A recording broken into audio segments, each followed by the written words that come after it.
Ya, menjelang Pilpres atau hari pencoblosan ya 14 Februari tahun 2024 ini saling sindir, saling melontarkan pernyataan ini banyak dilakukan oleh para paslon-paslon. Nah, yang terakhir yang menjadi perhatian adalah mengenai mengklaim siapa yang paling dekat dan siapa yang berhak meneruskan program Jokowi.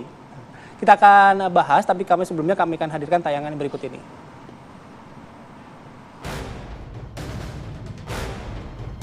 Narasi siapa lebih Jokowi mencuat tajam seiring makin dekatnya momen Pilpres 2024. Setelah Sekjen PDIP Hasto Kristianto mengklaim capres yang diusungnya Ganjar Pranowo lebih Jokowi daripada Prabowo. Kini giliran capres nomor urut 2 Prabowo Subianto yang mengklaim dirinya paling Jokowi. Prabowo bahkan menyebut bahwa dirinya telah menyatu dengan sosok Jokowi. Pokoknya saya sudah menyatu dengan Pak Jokowi.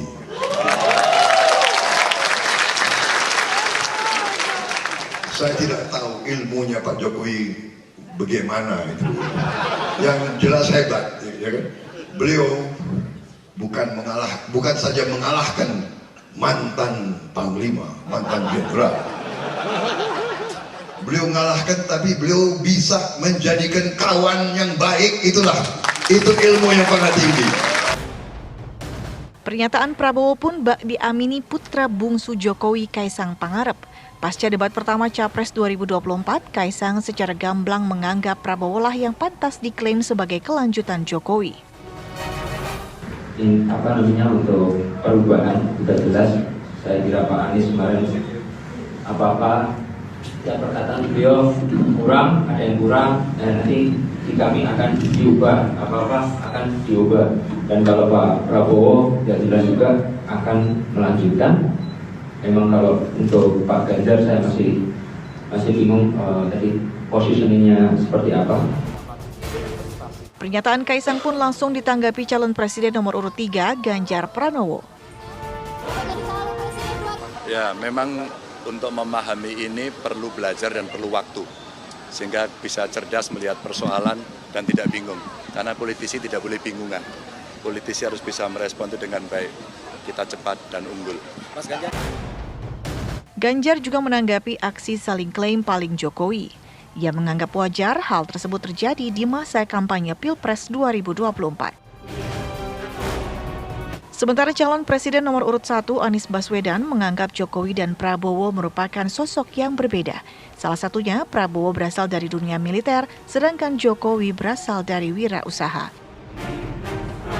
Lantas benarkah efek Jokowi masih begitu diperebutkan? Siapa yang akan mendulang keuntungan dari aksi klaim paling Jokowi tersebut? Tim TV One mengabarkan. Yang satu mengklaim, Prabowo Subianto mengklaim bahwa sudah menyatu dengan Pak Jokowi, sedangkan pihak kubu Ganjar mengklaim juga sejak awal memang akan akan keberlanjutan dengan program-program Presiden Joko Widodo. Apakah strategi ini akan digunakan? Klaim Jokowi di Pilpres 2024. Kita akan membahas mengenai hal ini dengan 3 narasumber. Satu lagi via Zoom, jadi 4 narasumber ya. Sudah hadir di studio Bang Habibur Rahman, Waketum TKN Prabowo Gibran. Selamat pagi Bang Habib. Selamat pagi. Assalamualaikum. Waalaikumsalam. Kemudian juga ada Bang Ciko Hakim, Jubir TPN Ganjar Mahfud. Selamat pagi, Bang Ciko.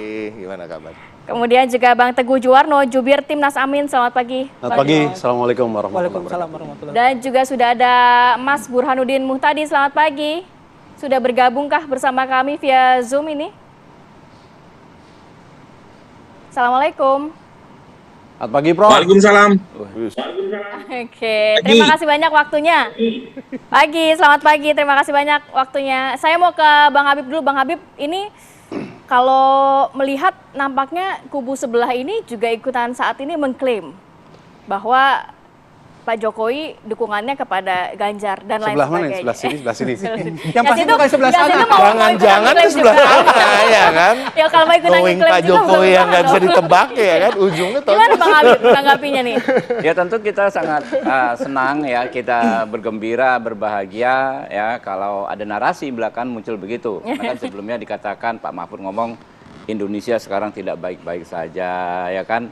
Pak Ganjar ngomong Pak Jokowi tidak lagi bersama kita, ya Pak Hasto juga menyampaikan narasi yang sama. 3 person utama lah ya. Nah, tapi ketika kemarin ada narasi yang berkembang bahwa kami lebih Jokowi, kami paling Jokowi, apa perasaan kami ditanyakan? Kami senang kalau bisa paslon 1 juga begitu menyatakannya, ya kan? Karena dalam kita berjuang ya ada 3 gradasi yang kita perjuangkan. Yang pertama ideologi, ya kan? Yang kedua politik, yang ketiga organisasi, ya. Yang paling rendah ini sebenarnya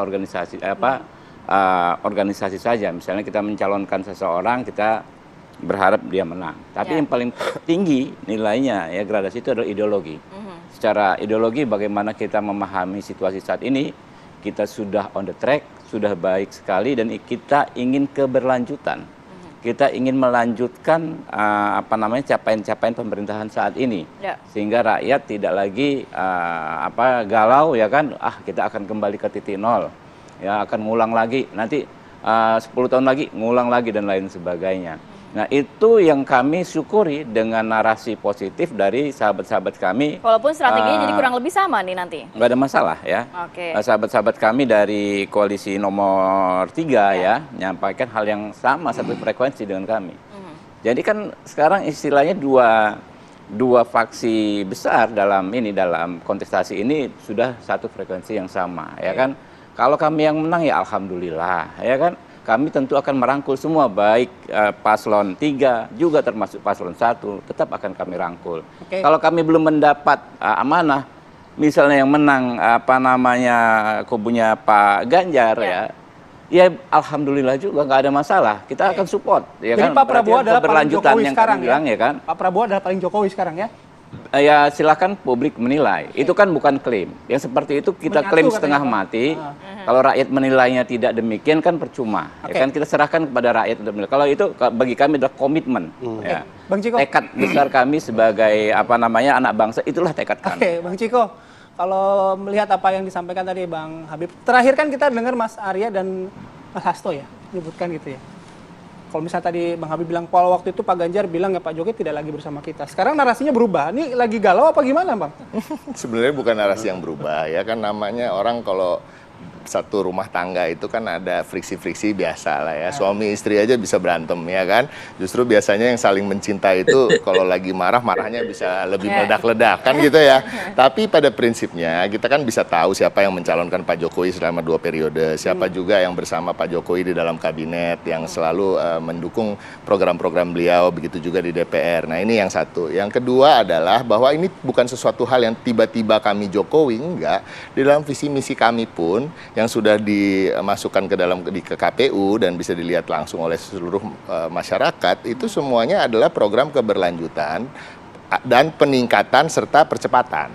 Jadi pada prinsipnya kita nggak ada yang berubah dari program-program apa yang sudah baik dilakukan oleh Pak Jokowi. Contohnya dengan kartu-kartu yang sudah ada, ya kan, yang kartu sehat, kartu pintar dan lain-lain itu kita mengenhance itu, melakukan peningkatan dengan menjadikannya menjadi satu kartu masuk ke dalam KTP. Nah itu hal-hal yang terus soal IKN tidak serta-merta tidak tiba-tiba Pak Ganjar tahu-tahu pergi ke IKN, enggak, itu ada di dalam visi misi kami, percepatan pembangunan IKN dan lain-lain. Nah ini yang satu.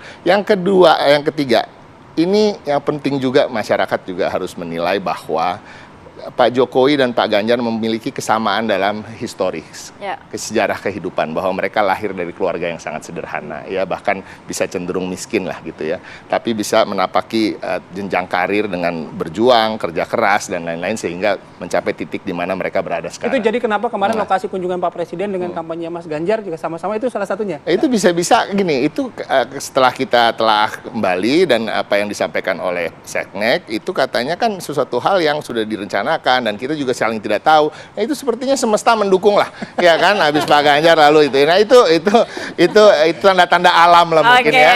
Tapi pada prinsipnya jadi bukan untuk menghapus jejak kita Ganjar. Nah, bisa diterjemahkan berbagai macam cara. Tapi kembali lagi, itu yang tadi saya katakan tadi, kesamaan dalam sejarah kehidupan mereka menjadikan mereka begitu dekat dengan rakyat. Jadikan mereka belusukan menjadi sesuatu hal yang natural, yang tidak dibuat-buat gitu. Nah, itu yang kita lihat aja. Tapi bukan masalah klaim-mengklaim aja. Masyarakat silakan menilai bila mereka menyukai gaya kepemimpinan Pak Jokowi, yang paling bisa mengikuti gaya itu adalah menurut kami tentunya Pak Ganjar. Oke, kita ke Bang Teguh. Bang Teguh melihat dua kubu ini nampaknya mengklaimnya Pak Jokowi. Ya. Harusnya ikut juga. Oh, iya. Apakah ada waktunya ikut atau?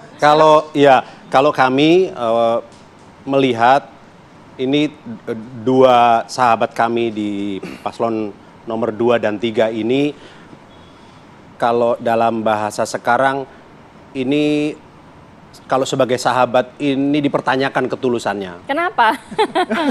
Begini, kalau kita benar-benar sahabat itu kan ketika kemudian sahabat kita melenceng, apalagi mau kecebur sungai gitu, kita ingetin dong.